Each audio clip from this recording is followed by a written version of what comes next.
میرے نبی تشریف لے جا رہے ہیں، آپ کو آواز آئی یا رسول اللہ۔ آپ نے دائیں دیکھا، بائیں دیکھا، کوئی نظر نہیں آیا۔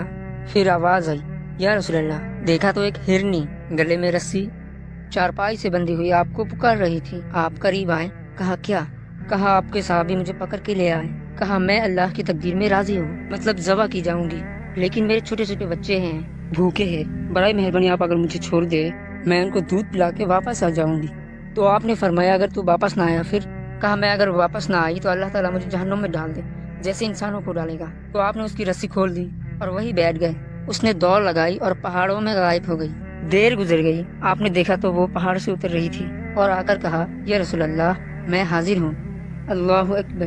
آپ نے اسے رسی سے باندھ دیا اور پھر بیٹھ گئے۔ دیر گزر گئی، ایک صحابی آیا جنہوں نے پکڑا تھا شکار کے لیے۔ وہ دیکھ کے پریشان ہو گئے کہ یا رسول اللہ آپ کیسے؟ کہا بھائی میرا ایک کام ہے چھوٹا سا۔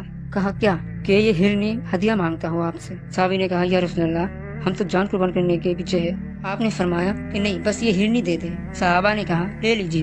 تو آپ نے اس کی رسی گردن سے نکالی، کہا الحق بھی اہلک، جا اپنے بچوں کے پاس چلی جا، سچ نجات دیتا ہے، جھوٹ ہلاک کر دیتا ہے۔ میرے دوستو، ایک ہرنی جیسی سچائی سیکھ